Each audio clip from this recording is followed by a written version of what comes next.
Nah, titik tiganya dipencet, ya. Terus muncul menu-menu.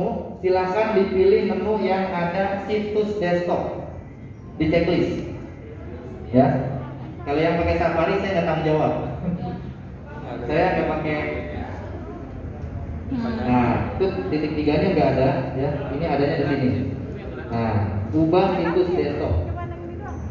Habis itu ada foto-foto produk, WA bisnis. Ada beberapa tips yang Bapak Ibu bisa maksimalkan. Yang pertama, kita bisa nyalakan auto respon, ya. Auto respon kalau misalnya kita sudah di luar jam kerja, ya. Bapak Ibu silakan tentukan terima order dari jam berapa pagi sampai jam berapa sore atau berapa malam, ya. Itu untuk terima order. Nah, ya. Ini nomor WA saya yang menggunakan WA bisnis. Kalau WA-nya belum kita buka atau kita buka belum kita masuk ke dalam grup, ya. Kita buka titik 3 Kalimantan itu ada bisnis tool, ya. Silakan masuk ke alam bisnis. Yang sudah punya WA bisnis boleh dibuka WA-nya masing-masing. Titik 3 kanan atas, maka biasa. Kenapa?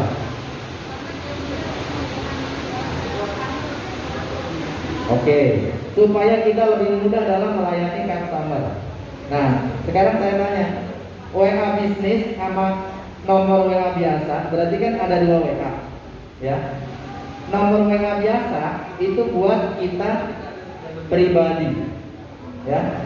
Nomor WA bisnis, nomor kedua, kalau kita sudah punya karyawan, ini bisa diinstal di handphone baru.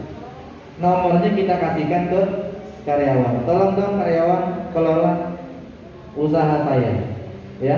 Nomornya sudah ada, WA bisnisnya kita copot, kita pindahin ke handphone karyawan, gitu. Jadi WA bisnis ini secara tidak langsung memaksa kita untuk punya karyawan, ya kan?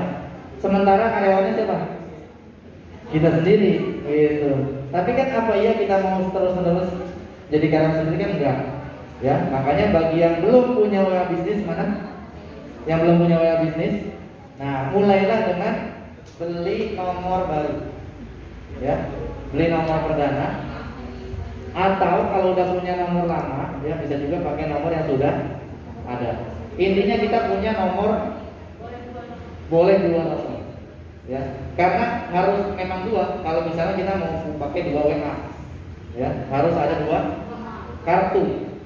Masalah kartunya yang satu di handphone suami kek, gitu kan, atau di handphone jadul kek, yang penting itu bisa terima SMS dan telepon, ya. Dan jangan lupa diisi pulsa, ya. Saya pernah punya pengalaman beli nomor, ya. Beli nomor cantik banget tuh, taruh di handphone jadul, lupa isi pulsa sampai mati. Akhirnya WA-nya isi lagi samaan, ya. Yang ketiga ada quick replies. Nah, quick replies ini buat jawaban yang tadi auto text, ya. Kita bisa setting supaya jawaban panjang lebar cukup dengan pilih saja. Nah, kalau sudah, ini misalnya kita setting greeting message, ya. Oke, kita setting greeting message. Nah, terus selain itu juga ada ini quick reply, ya. Quick reply contohnya kita mau ngasih penjelasan produk yang kita jual. Jadi kita nggak perlu ngetik lagi satu-satu, ya. Kita nggak perlu lagi ngetik satu-satu karena sudah kita setting di awal, gitu, ya. Nah, yang ketiga ini katalog, ya. Katalog, jadi produk-produk yang kita jual kita bisa tampilkan di katalog. Kita bisa nge-share kepada orang tampilannya lebih bagus, ya, katalog daripada hanya gambar dan keterangan di bawahnya, gitu. Oke, sampai sini yang mau tanya, ya. Kita harus menyadari memang ada jam-jam tertentu orang rajin buka handphone, ya nggak? Jamnya kapan? Jamnya biasanya pagi-pagi banget, ya. Orang siap-siap mau berangkat kerja atau apa namanya beraktivitas. Yang kedua, tapi itu nggak terlalu banyak kalau pagi-pagi ya. Yang lebih banyak cenderung siang. Ya, jam istirahat sholat makan. Nah, jadi antara jam 12 sampai jam 1 ya, itu biasanya orang banyak yang megang handphone, ngecek-ngecek ada status, ada pembaruan. Nah, jadi kita bisa pasang, kalau pasang status di jam-jam tersebut. Sore-sore nih setelah jam 4, nah orang udah pada siap-siap istirahat, ada yang mau pulang ya dan sebagainya, bisa orang ngecek handphone ya. Dan malam-malam ya, khususnya setelah sholat isya ya kan, setelah sholat isya agak luang dia ngecek handphone lagi ya, atau main handphone. Nah, tapi kita walaupun misalnya pasang status di jam-jam sebutannya prime time ya, atau sebutan waktu-waktu orang buka handphone, tidak akan berpengaruh banyak kalau status kita jualan lagi dan jualan lagi. Bu, saya udah tahu kok ibu jualan itu, Bu. Jadi kalau statusnya tiap hari begitu ya saya udah hafal, jadi saya nggak lihat lagi gitu ya kan. Makanya teman-teman perlu dicatat ya, sharing terlebih dahulu. Apa? Sharing yang baru selling ya. Jadi jangan dibalik, selling terus, sharing agak pernah ya. Misalnya saya pengusaha fashion, saya share informasi yang terkini gitu ya, yang bisa bermanfaat buat audiens, sehingga orang akan mau selalu melihat status saya ya kan, karena status saya itu bukan cuma jualan gitu, ada informasi, ada inspirasi, ada motivasi ya, bukan cuma persuasi jualan gitu. Nah, terus yang kedua, bagaimana caranya setiap saat atau setiap hari orang yang menyimpan nomor kontak kita itu bertambah ya. Setiap hari harus ada minimal 15 orang baru atau 10 orang baru yang menyimpan nomor kita gitu ya. Apa alasannya orang menyimpan nomor kita? Kita harus kasih tahu ya, kita harus nyiapin gitu. Kenapa saya harus menyimpan nomornya ibu? Iya enggak? Harus kita kasih alasan ya. Oke. Nah, apa namanya? Ada lagi? Boleh, silakan. Boleh, Pak. Mengenai website ini, biasanya kita Bisa update kapanpun, nggak perlu ribet-ribet, front end, back end, ya, dashboard segala macam, tinggal ceplok gitu kan ya. Nah, jadi lebih simple. Bapak Ibu, karena apa namanya? Ini kan waktu kita hari ini Kenal maka tak sayang, oleh sebab itu saya mau kenalan ya. Nama saya Aurel Kusnandria Sutahayan, saya adalah salah satu penyuluh dari KPP Pratama Jakarta Kramat Jati. Ya, mungkin kalau Bapak Ibu yang pernah ke Kramat Jati pernah ketemu saya di helpdesk, nah di depan ya biasanya saya suka jaga di depan gitu ya. Bapak Ibu, kita langsung mulai aja ya sosialisasinya, karena waktu saya singkat, hanya setengah jam diberi waktu. Baik.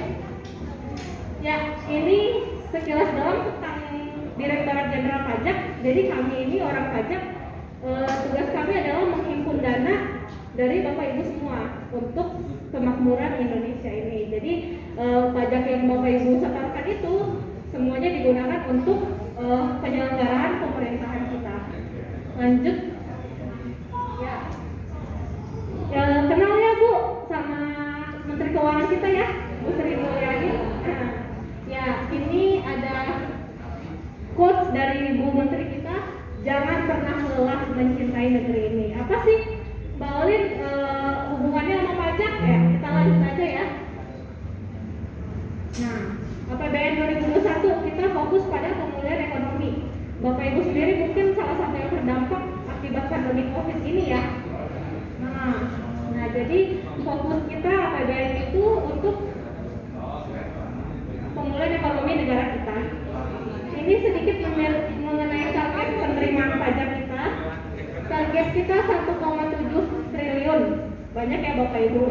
Karena memang belanjanya juga banyak, pembiayaannya banyak. Ada juga dukungan untuk UMKM. Bisa Bapak Ibu lihat di nomor 3 untuk modal UMKM dan subsidi bunga KUR. Seperti itu ya Bapak Ibu. Jadi pajak yang digunakan dari kita untuk kita juga, gitu ya Bapak Ibu. Boleh lanjut.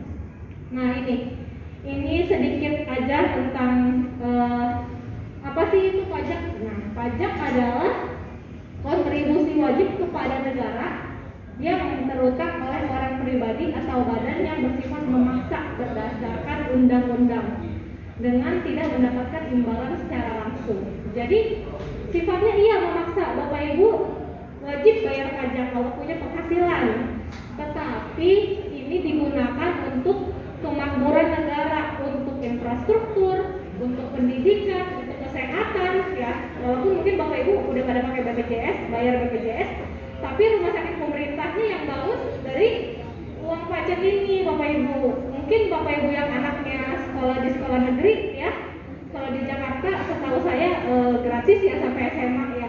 Nah itu dari uang pajak juga Bapak Ibu ya. Jalan raya, subsidi BBM itu semua dari pajak ya. Ini ibaratnya kita bayar 1 juta nih pajak, dipakai buat apa? Ini ada dipakai untuk pendidikan, untuk ketertiban, keamanan, pelayanan umum dan sebagainya ya. Jadi mungkin Bapak Ibu, terutama ibu-ibu ya pasti mikir nih kalau misalkan uang dari suami sedikit banget, sedangkan pengeluaran banyak gitu.